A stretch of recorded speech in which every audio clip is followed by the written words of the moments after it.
Two bells on a glorious second Sunday of Easter on the central coast of California, and we gather in to a sacred space and a sacred hour.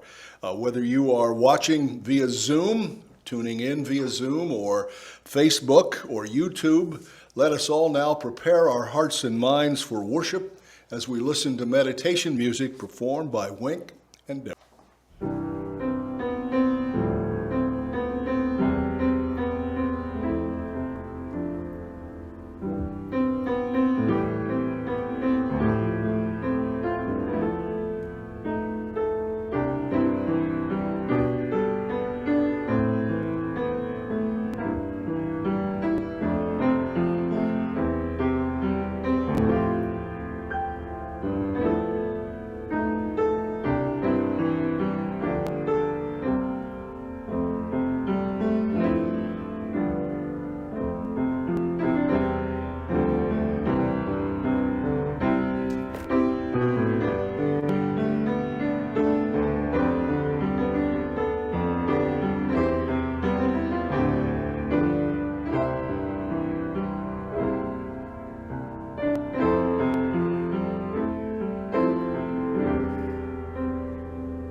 Thank you, Deborah. Grace and peace in the name of our Lord, and welcome to Safe Harbor Presbyterian, a gathering of friends. We are here to support each other, to serve the community in the light of Christ, especially those with needs, to grow our faith with an inspired and illuminated pulpit, and to be a safe harbor of love and acceptance. As we are in the 50 days of Easter, continuing to marvel at the resurrection and what it means to be Easter people, I should note that on this Sunday in the Presbyterian Church, it is also noted as Armenian Genocide Remembrance Day. And so with the sunflower and the candle for the people of Ukraine and other war zones, our memory reaches back in history as well, when humans are unkind to other humans, and we know there is a solution and an answer to that. Our leadership team will meet this week via Zoom. Jeff and Michelle are upstate. Glenn, we hope your leg is up and tilted high, but you'll be able to join us via Zoom, and we can chide you about keeping your leg elevated. Deb is our liturgist today, substituting for Glenn. Let us begin our worship.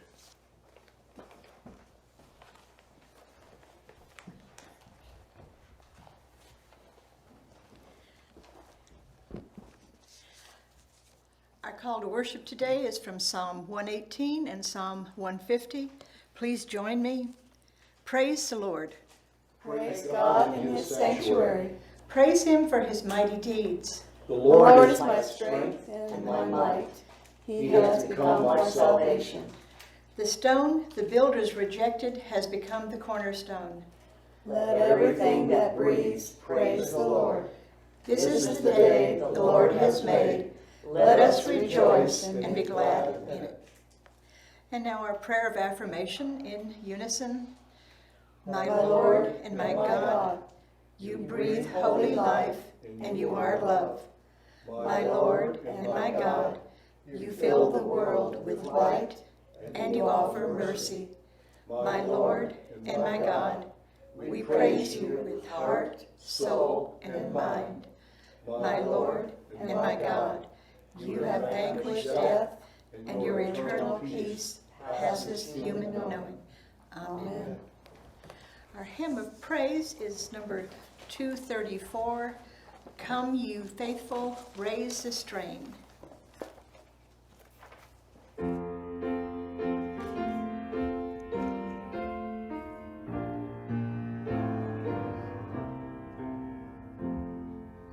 Come, you faithful, raise the strain of triumphant gladness.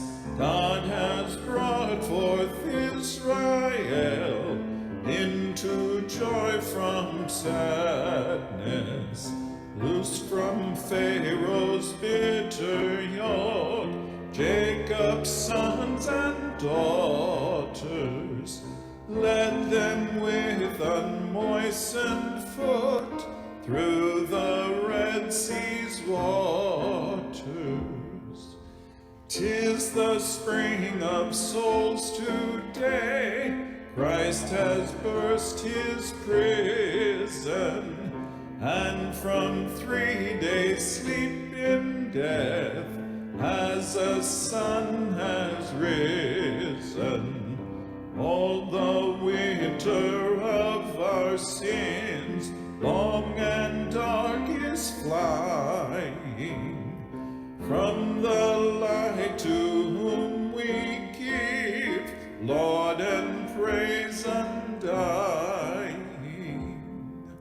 Now the Queen of seasons bright, with the day of splendor, with the royal feast of feasts, comes its joy to render, comes to glad Jerusalem, who with true affection welcomes in unwearied strains Jesus' resurrection. Neither could the gates of death, nor the tomb's dark portal, nor the watchers, nor the seal, hold you as a mortal. But Today among your own, you appear to be showing your deep peace, which evermore passes human knowing. Oh, we got lucky there. Good apologies. Our prayer of confession in unison, followed by your silent prayers. Merciful, powerful, and loving God, even with all that you've done for us, questions linger in our hearts. Do we hide away from the angry world? Do we hide our faith? Do we doubt? Does fear or worry displace our faith? Do we truly trust you and believe without seeing, even when the scripture comes to us through the ages? Can we believe strongly enough to confront even ourselves? Lord, in these silent moments, visit our hearts and shape our belief.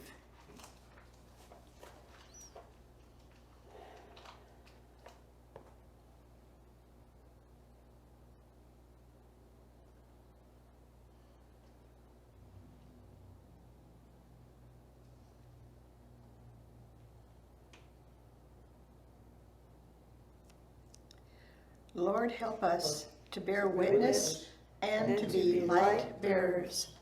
Amen. Amen. Friends, the great good news of the gospel is this, that as far as the east is from the west, so far has our God removed our sin from us. Hallelujah. In Jesus Christ, we are forgiven. We are forgiven everything. We are forgiven everything that bends our shoulders and makes us feel worse about who we are. That stuff, we may have to learn from it still. There may be things that God will still help us to become better as a result of that stuff, but we don't carry the burden of it anymore. It is over. It is done. As far as God is concerned, y'all hear this down into the marrow of your bones. As far as God is concerned, on the other side of the cross of Jesus Christ, when God looks at you, God sees you exactly as God has always dreamed for you to be. It is a miracle. It changes life. It changes how we feel about ourselves, and it changes how we feel about each other.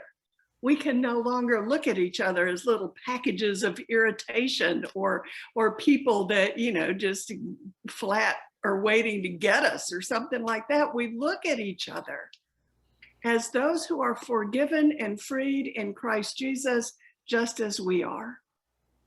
And because that is our truth, that is why we can say to each other, week in and week out, peace be with you. So I invite you now, in whatever way you can, whether you are online or in the sanctuary, to greet one another in the name of Jesus Christ, saying, peace be with you. Peace be with you. Peace. Peace.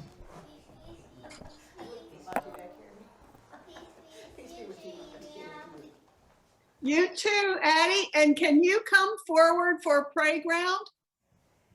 You probably want to sit right in that chair right there and look at that little monk. No, look at There that. you are. There, sit There you are. Addie, do you remember what last Sunday was? No. It was Easter Sunday. Remember that about baskets and do you know the story of Easter? Do you know what happened on Easter? I'm going to tell it again, just in case you can't think of it right this minute. On Easter, Jesus, who is our Lord that we worship and who is everything to us, people had turned on him and he was killed. But then on Easter Day, God raised him from the dead and he was just like brand new, only different. And it was a wonderful day. I mean, we celebrate that day. Not only did we celebrate that last Sunday, we will celebrate Easter every single Sunday until June the 5th. So for more than a month, for 50 days, we celebrate the miracle that Jesus is not dead, that he is real and he's with us all the time. Now, I'm going to read a story in a few minutes from the Bible that is really weird. It starts on that first Easter day when Mary had gone to the tomb where Jesus was buried and found that he wasn't there. And then she had this experience with him and realized that he had come back. But the other disciples hadn't seen him at that time. And so he wanted them all to have that experience of him being close to them. So he came to them and they were in their houses and they had tightened down all the doors and the windows because they were afraid. They didn't know what had happened. They thought they were going to be blamed for it. They thought it was going to be an even bigger mess than the mess it already was. And they were terrified. They didn't know what was what. So they closed all the shutters of their house and they put these big bolts on their doors and they just only lit a candle or two because they didn't want anybody to know that they were at home. And you know what happened? Jesus walked right in there He walked right through those doors, right through those shutters, and they really didn't know what to think then. And you know what they thought? They thought he was a ghost.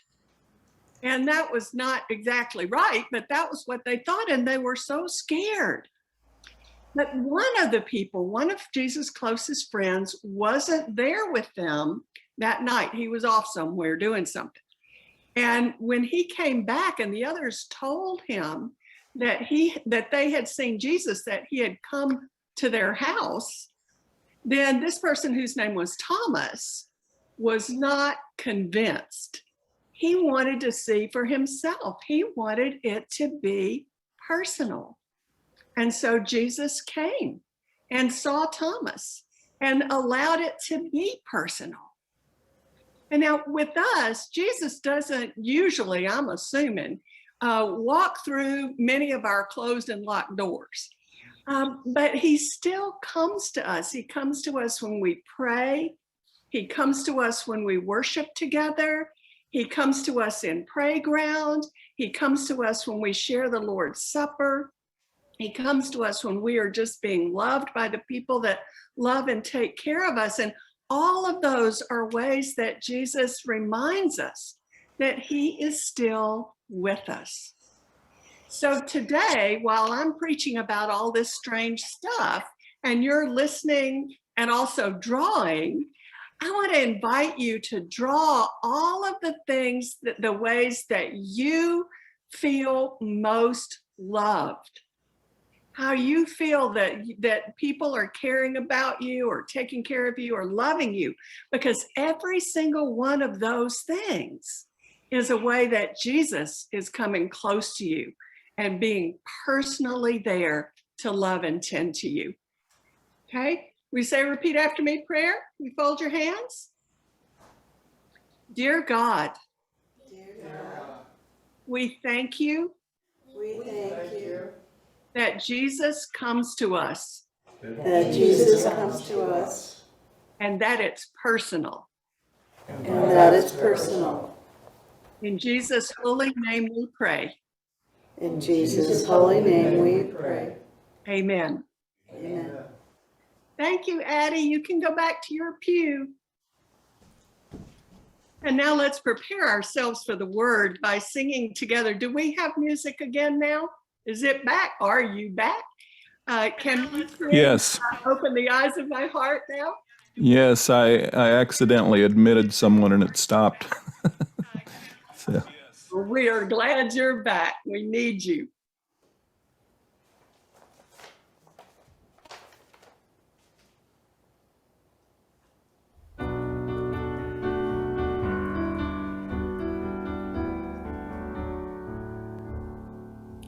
Open the eyes of my heart, Lord. Open the eyes of my heart. I want to see you. I want to see you. Open the eyes of my heart, Lord. Open the eyes of my heart. I want to see you. I want to see you. To see you high and lifted up, shining in the light of your glory. Pour out your power and love as we sing, holy, holy, holy. Holy, holy, holy. Holy, holy, holy. Holy, holy, holy. I want to see you.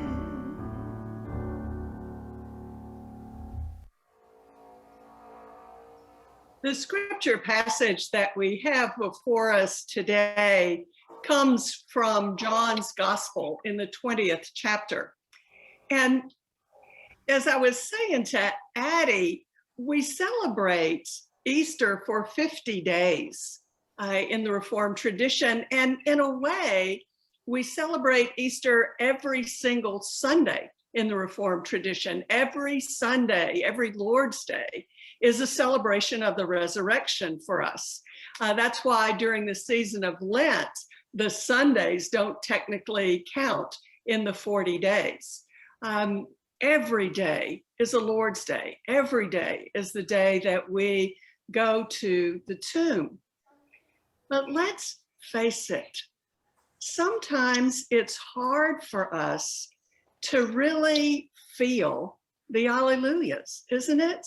Sometimes, depending on what's going on, it's hard for us to find the joy of Easter when war rages on, or injustice rises unabated, or police killings continue, when we are asked to think about ancient genocides and current genocides, or just when our families or our bodies struggle.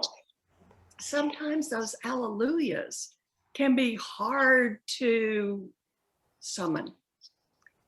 Some days we are just like our ancestor Thomas in today's text.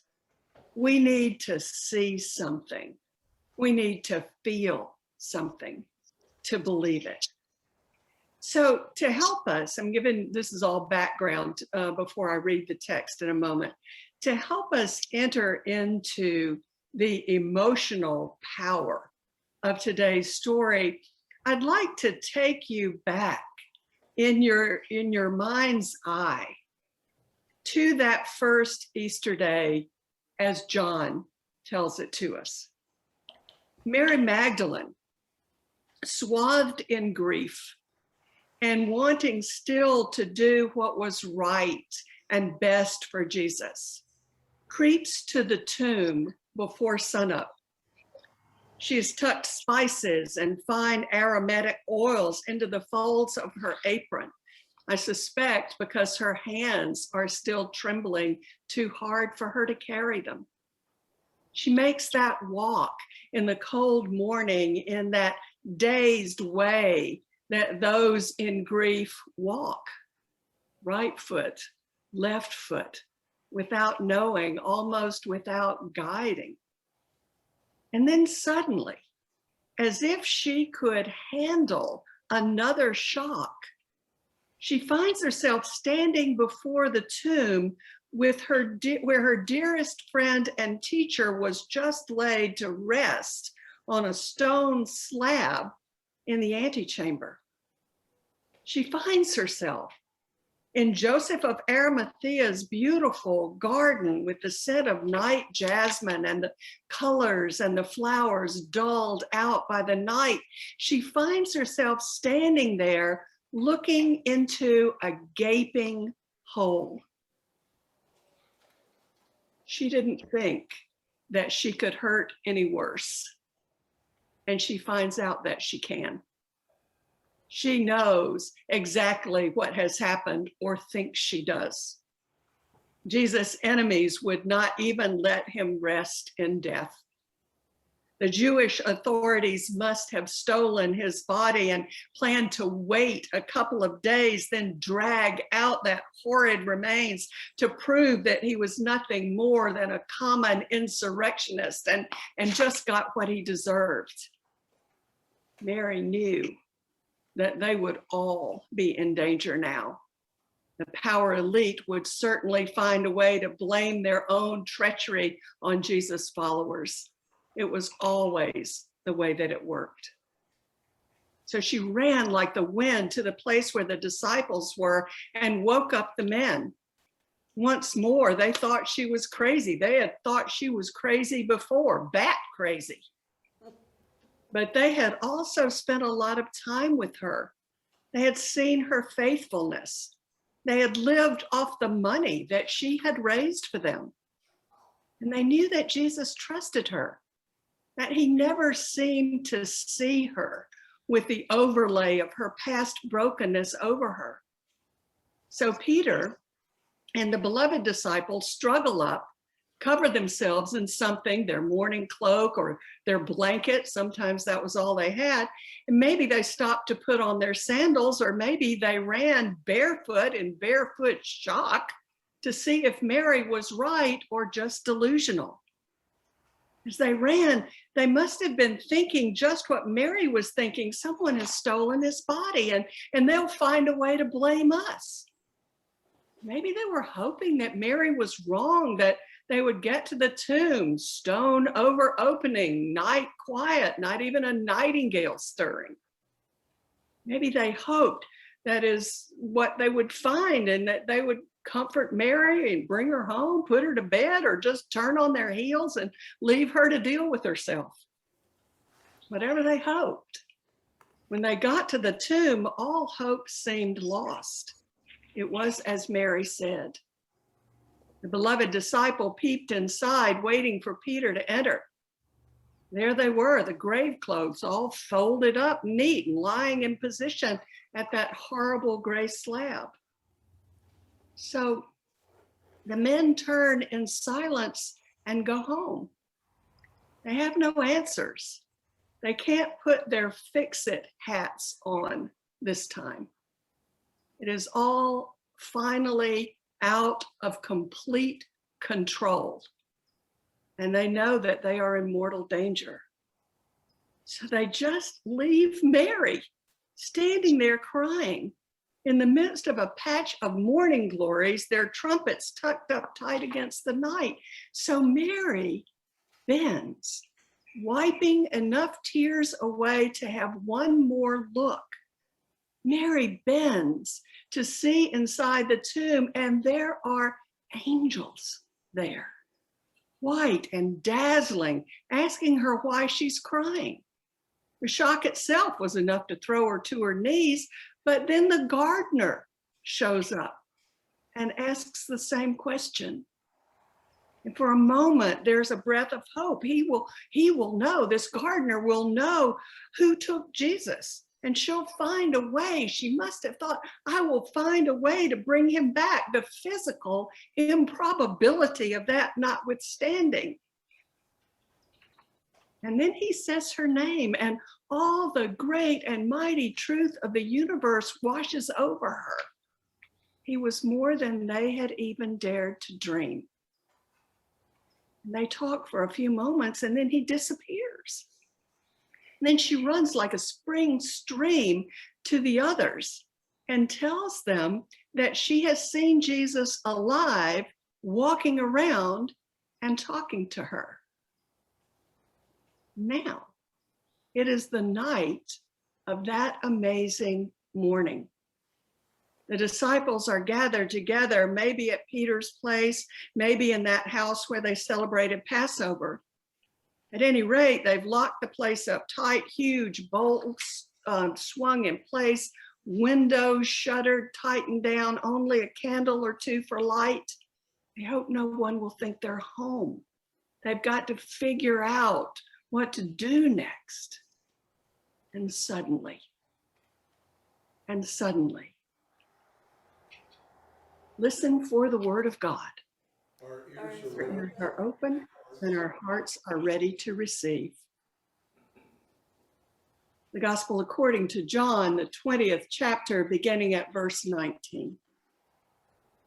When it was evening on that day, the first day of the week, and the doors of the house where the disciples had met were locked for fear of the Jews, Jesus came and stood among them and said, "Peace be with you." After he said this, he showed them his hands and his side. Then the disciples rejoiced when they saw the Lord. And Jesus said to them again, "Peace be with you. As the Father has sent me, so I send you." When he had said this, he breathed on them and said to them, "Receive the Holy Spirit." Now, y'all, I'm not dealing with that particularly in today's sermon, but you all do know that in John's gospel, this is the Pentecost moment. This is the receiving of the gift of the Holy Spirit. For John, the crucifixion, the resurrection, and the gift of the Spirit are all one great action. So he breathed on them and said, "Receive the Holy Spirit. If you forgive the sins of any, they are forgiven them. If you retain the sins of any, they are retained." And there's more about that particular piece in your study sheet. Verse 24. But Thomas, who was called the twin, one of the 12, was not with them when Jesus came. So the other disciples told him, "We have seen the Lord." But he said to them, unless I see the mark of the nails in his hands and put my finger in the mark of the nails and my hand in his side, I will not believe. And a week later, his disciples were again in the house, and Thomas was with them. Although the doors were shut, Jesus came and stood among them and said, peace be with you. And then he said to Thomas, put your finger here and see my hands. Reach out your hand and put it in my side. Do not doubt, but believe. And Thomas answered him, my Lord and my God. And Jesus said to him, have you believed because you have seen me? Blessed are those who have not seen and have yet come to believe. The word of the Lord. Thanks be to God. This year, when I was planning for the season of Easter for the Sundays that we'll be together, I thought that I would take a break from Thomas, whose story comes up in our lectionary every single year on the second Sunday of Easter. I thought I'd use the Acts passage, which is also wonderful. But when it came time to prepare this message, I couldn't do it. I found that once again, I needed to linger a moment with Thomas and Jesus, as I think I have every second Sunday of Easter for the last 38 years. Why? Because I get this guy. Because there is a bit of Thomas in each of us, isn't there? A bit of a questioner, a bit of a skeptic, a bit of a person from Missouri, a bit of a show me state kind of guy who resists easy answers, half-truths, and things that simply just don't add up. There's a bit of Thomas in each of us, I think, and more than a bit of Thomas in those who have turned from the church or never been engaged in it. It's really interesting to read theologians over the ages and their different takes on Thomas. To them, he seems to embody the basic issues and questions and skepticisms of each age.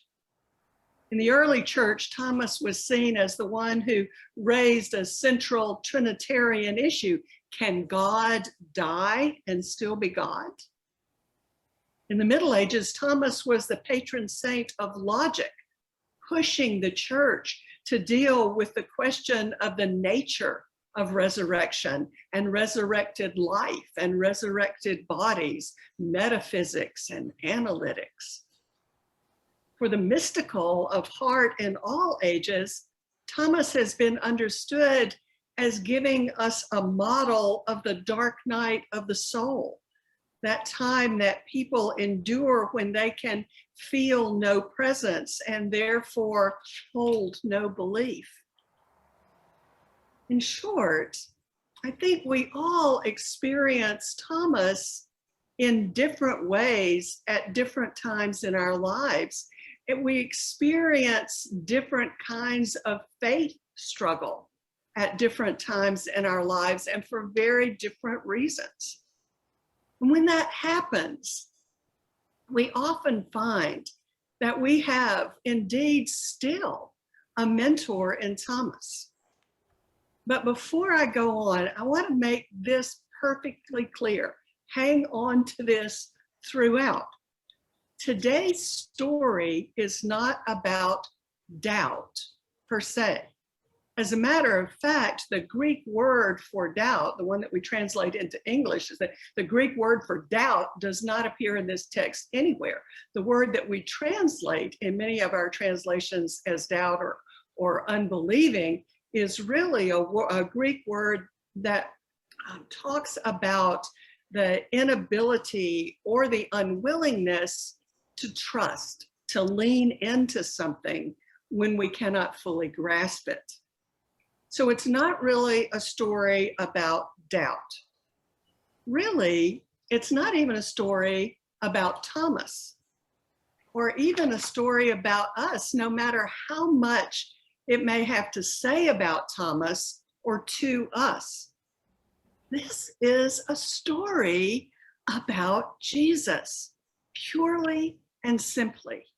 This is a story about Jesus one more time coming to us, taking the initiative, walking right through the walls and locked doors of human fear and confusion and grief, and offering us what we need, whether we recognize it or not. It's a story of Jesus breaking through our pain and fear, whatever their cause, and offering what we need in order not so much for us to understand what's happening in our lives and world, but in order for us to decide to trust him in the midst of whatever is happening in our lives and world. So what do we do with this story about Jesus? We who are so intelligent and literal minded and scientific and analytical, at least when we want to be. What do we do with an ancient story about a dead person tending a garden and walking through walls and being so changed and yet so much the same? Well, first of all, I think it is a big mistake to try to rationalize the mystery out of it. I do not believe that Jesus was somehow just in a coma and woke up, as some suggest. I do not believe that the resurrection was a story cooked up by the disciples and that crazy Mary to get themselves out of trouble or to shore up what they wanted to believe. And that somehow, improbably, it's stuck. There are those who maintain that. It is unimportant to me what type of bolts were on the door and whether the resurrected Jesus had a key or walked right through the walls. I read an entire article of scholars arguing on that one this week. Here is the thing. I will never in this life understand what resurrected bodies are like, and neither will you or any PhD spending a lifetime trying to figure it out. We are in the realm of mystery here, symbolism, mystery, the purview of mysticism and faith, not science and documentary. I don't know the how of it, or even the why of the walking through doors thing. But what I do know, I know the what of it. What this amazing story tells us about who Jesus is and how that affects the lives that we live today, right now. A couple of things occur to me. First, this amazing, dumbfounding story tells us that our moments of skepticism and doubt and distrust and pain and anger and grief and fear, none of that, all of those moments, none of that period can keep Jesus out. Nothing can keep him out, not even our unbelief, not even our perception that he is not there. See, what this story tells me is that Jesus is determined to come to us, to come to you at the very worst moments of your life. Here it is. Here is your truth. When pain and doubt crowd out your hope, Jesus will find a way in. Now, y'all, most of us in this worship have hurt enough to know what that numb disbelief and raw panic kind of doubt feels like. We know what it's like to double over from the blow and wonder where God is or why God allowed this to happen. We know what it's like to feel the disappointment of how it was supposed to be, not being how it is.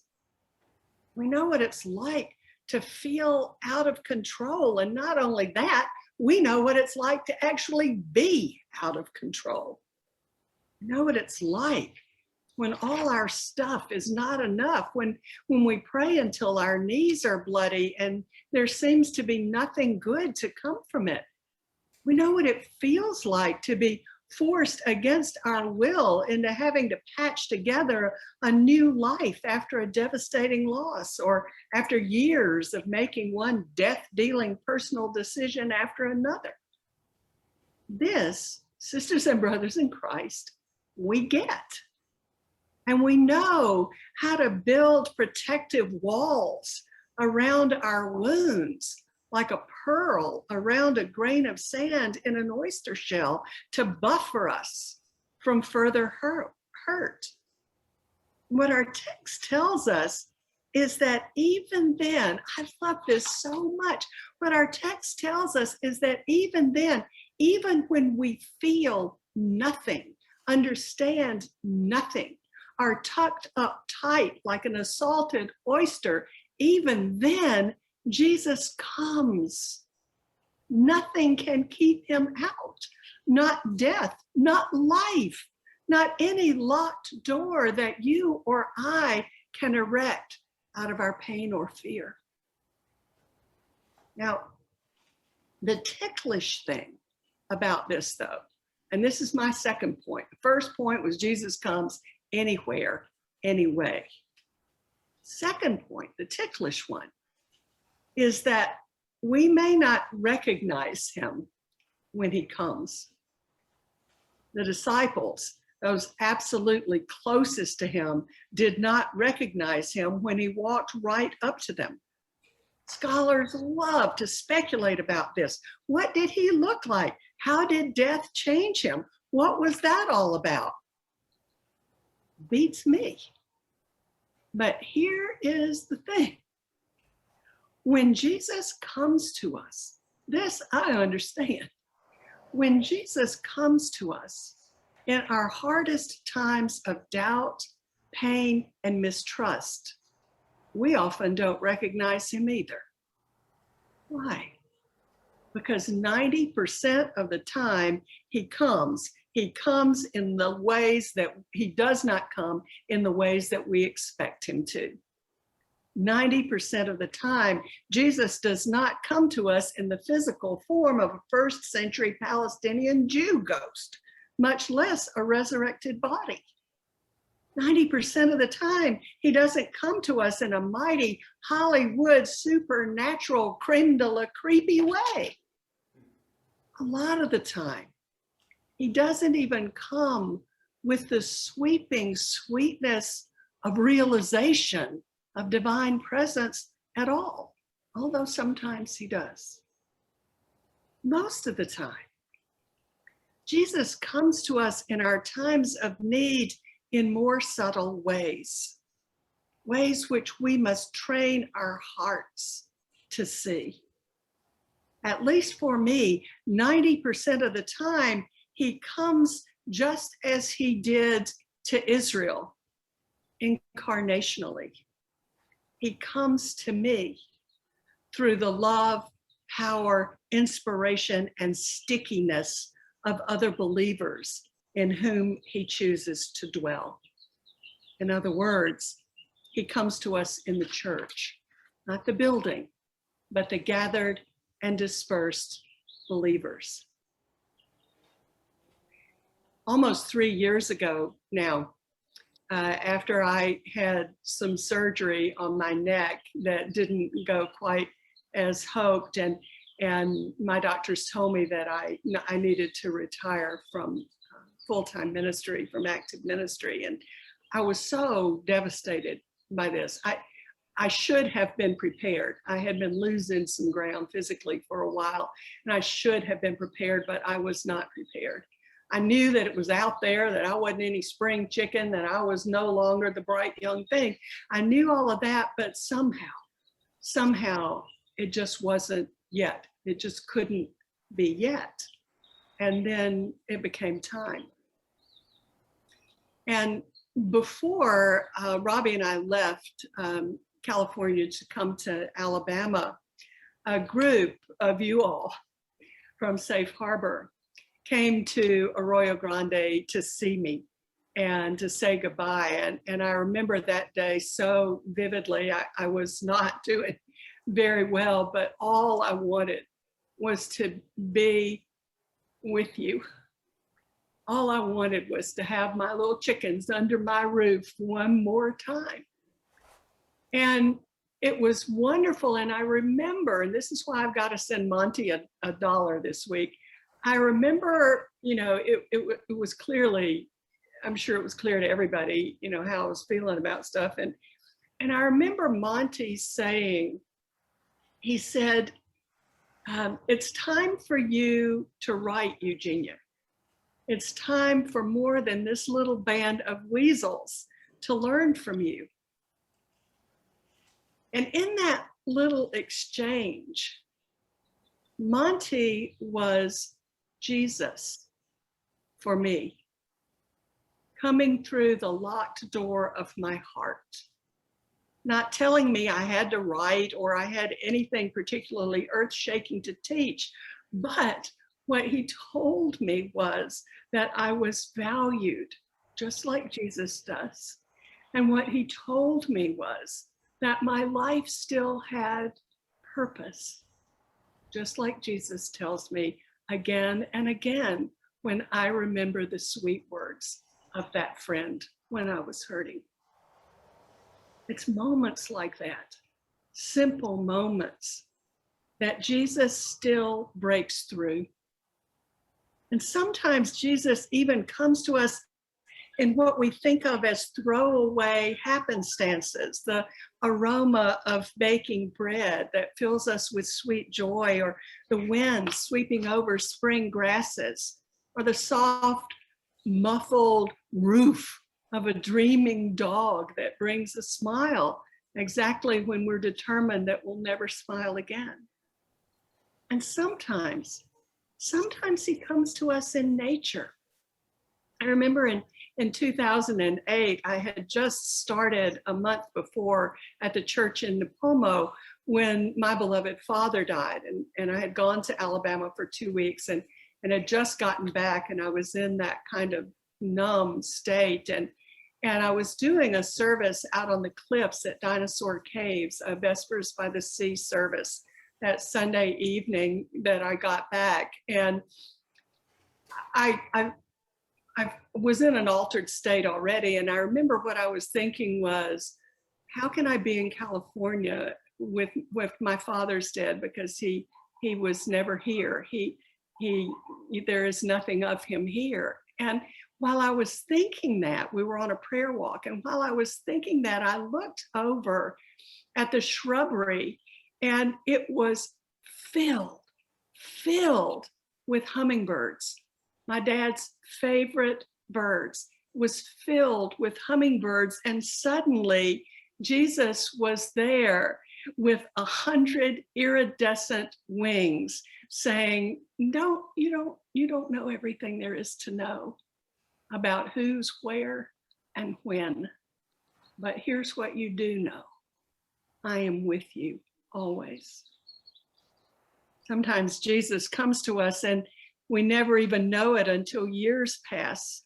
And we look back and we see that during the hardest of times, once in a while, we found a patch of light to stand in. A moment when it wasn't as hard to breathe. A moment when we could laugh at a joke or the absurdity of things or the way someone put words together.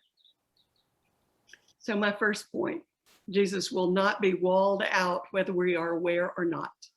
My second point, he will come in ways we often fail to see or take for granted.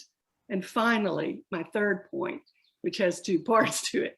Our text gives us a couple of clues as to how we can train ourselves to recognize Christ's often subtle presence. And the first way is when we notice peace. When Jesus came to the disciples, his first words to them were peace. It was a normal greeting, but not on Jesus' lips. The word for peace, eirene in Greek, it's not the word for the absence of war. As a matter of fact, this kind of peace can even break through in the midst of war. This peace that Jesus breathes into us, that Jesus longs for us, it is those moments that are often the briefest of wonders, when we know that no matter what is happening, all is somehow well, and all will somehow be well. Those moments when we know that in our own lives, nothing is missing and nothing is broken. And that's what we declare when we declare the peace to each other each week in worship. All is somehow well. All will somehow be well. Nothing is broken. Nothing is missing.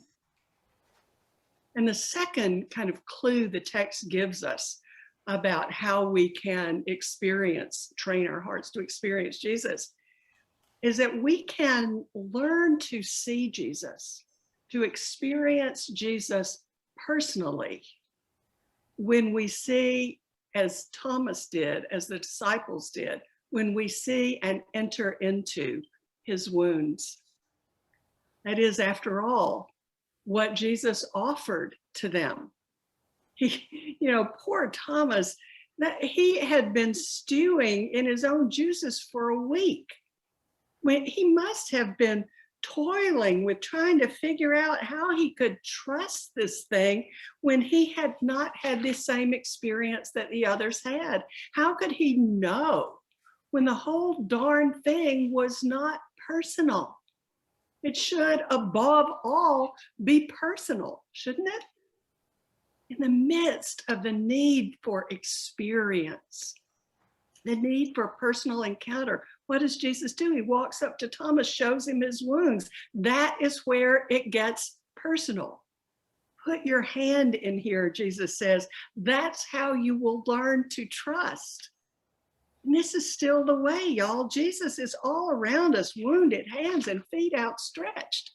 When we see a child unfed or sleeping in a car or on the floor of a hotel room in San Simeon, Jesus says in our heart, that's me, put your finger there. When we see a police officer shoot an unarmed Black man in the head, again, when injustice and lies seem so malignant and so unstoppable, Jesus says, that's where I hurt, put your finger there. When we see the lonely or the ill or the grieving or the prisoner, Jesus says, here I am, put your finger here. When we see behind the Sunday smiles of our friends in the pew or in our little Zoom squares to their well-worn wounds, Jesus says, there I am, put your finger here. When we see the hungry, the spiritually lost, the heavily defended skeptic, the broken and mistreated, the misused earth, Jesus says, that is me. Put your finger there. Put your hand into my heart there. Then you'll know. Then it will be personal. And when we do, we may just find that we, like Thomas, stand stunned with the first creed of the Christian church on our lips, my Lord and my God. No locked door of any kind can keep Jesus from you, not even if you locked it yourself. Just because you don't recognize him doesn't mean he isn't there. When you want it to be personal, look for the moments of peace and put your hand into his wounded side. Thanks be to God.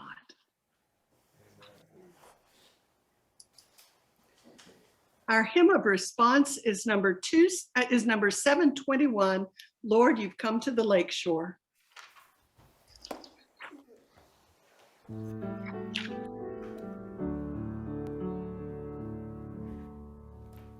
Lord, you have come to the lake shore, looking neither for wealthy nor wise ones. You only ask me to follow humbly. O Lord, with your eyes you have searched me, and while smiling have spoken my name. Now my boat's left on the shoreline behind me. By your side I will seek other seas. You know so well my possessions. My boat carries no gold and no weapons. You will find there my nets and labors. O Lord, with your eyes you have searched me, and while smiling have spoken my name. Now my boat's left on the shoreline behind me. By your side I will seek other seas. You need my hands full of caring through my labors to give others rest. My constant love that keeps on loving. O Lord, with your eyes you have searched me, and while smiling have spoken my name. Now my boat's left on the shoreline behind me. By your side I will seek other seas. You have fished other oceans, ever longed for by souls who are waiting. My loving friend, as thus you call me. O Lord, with your eyes you have searched me, and while smiling have spoken my name. Now my boat's left on the shoreline behind me. By your side I will seek other seas.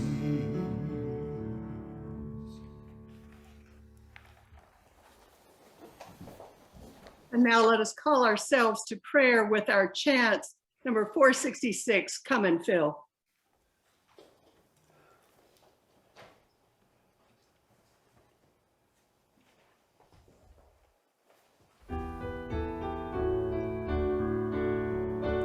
Come and fill our hearts with your peace. You alone, O Lord, are holy. Come and fill our hearts with your peace. Hallelujah. Come and fill our hearts with your peace. You alone, O Lord, are holy. Come and fill our hearts with your peace. Hallelujah.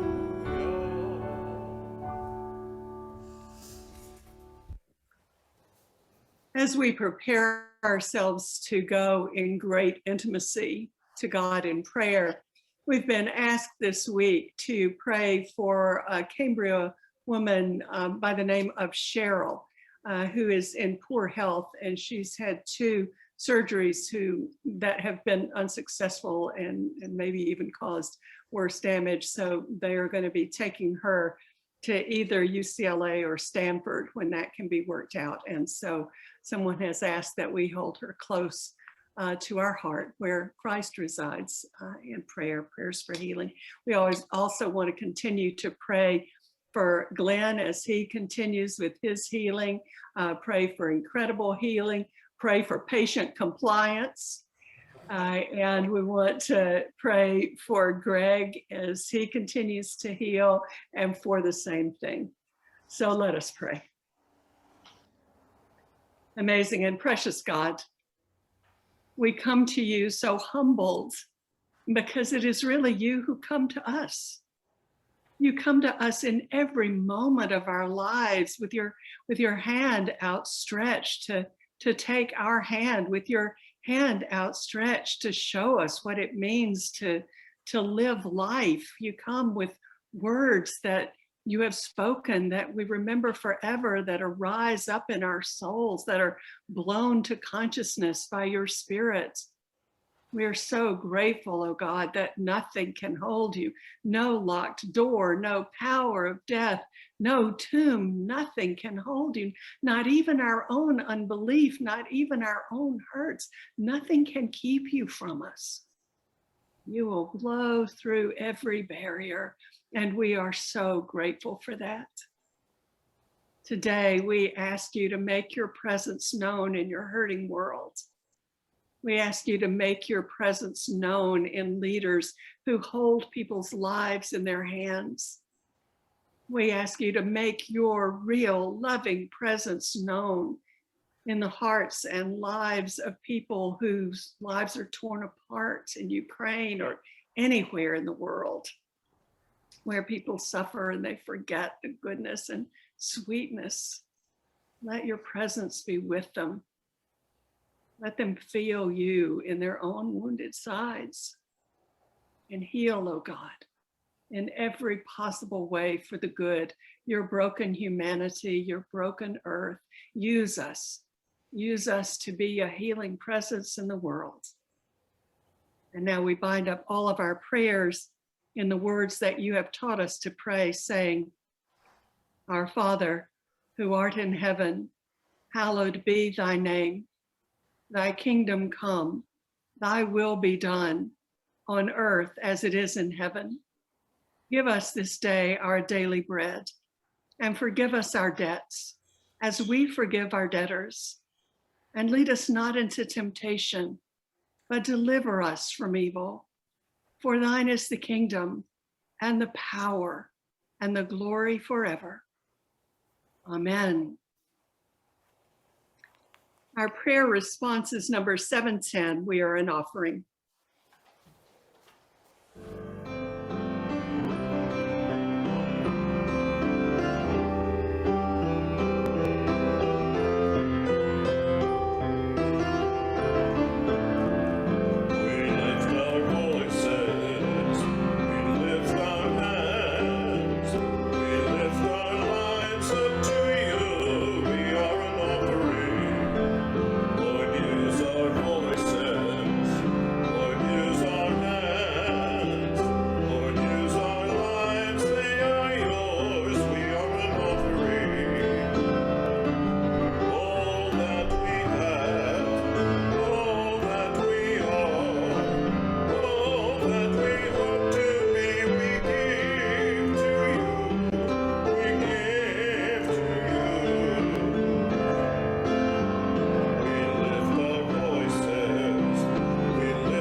Please pray with me. Dear Heavenly Father, thank you. Thank you for the gifts that we have received today. We dedicate them to you and your work and our work to do your work. Dear Lord, thank you for the love that you have given us. Let it share us and let us spread your message of the salvation and the love that you have for all. In Jesus' name I pray. Amen. Our hymn of parting is number 238, Thine is the Glory.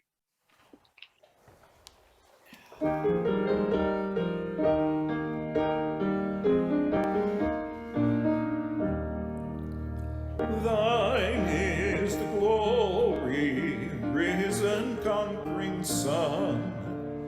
Endless is the victory thou o'er death hast won.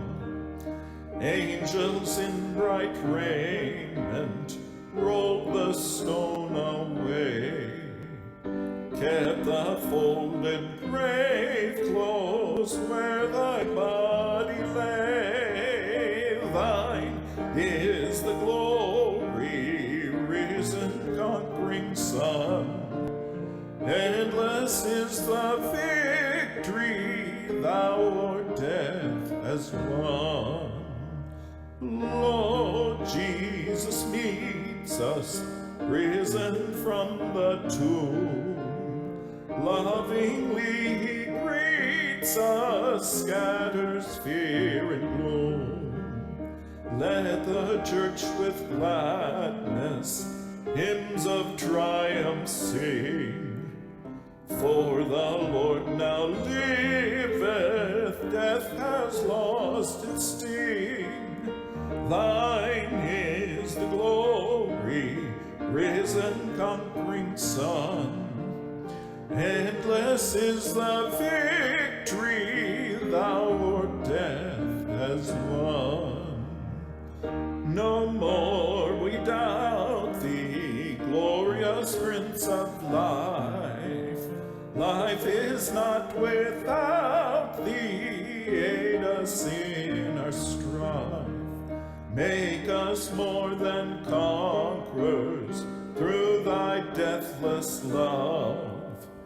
Bring us safe through Jordan to thy home above. Thine is the glory, risen, conquering Son. Endless is the victory thou o'er death hast won.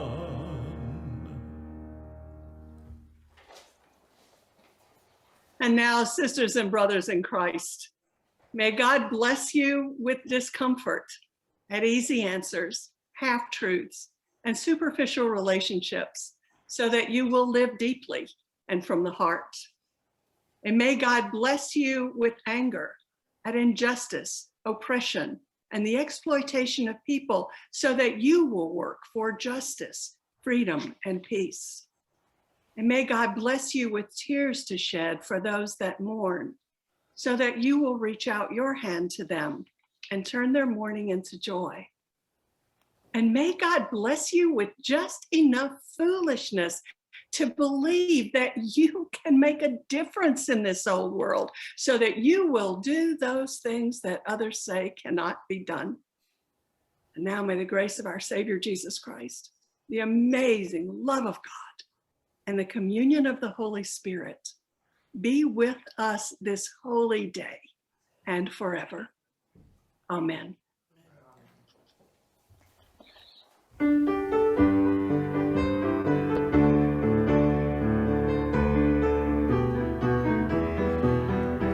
You shall go out with joy and be led forth with peace.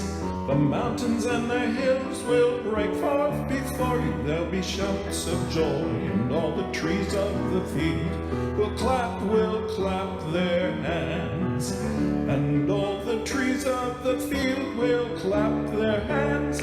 The trees of the field will clap their hands.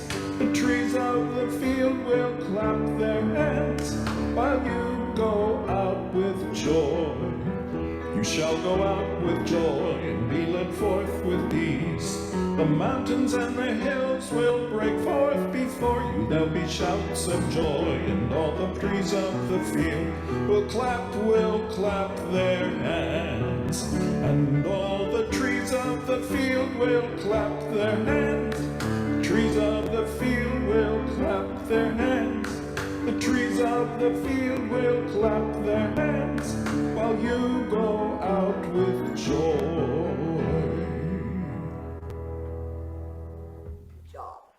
Amen.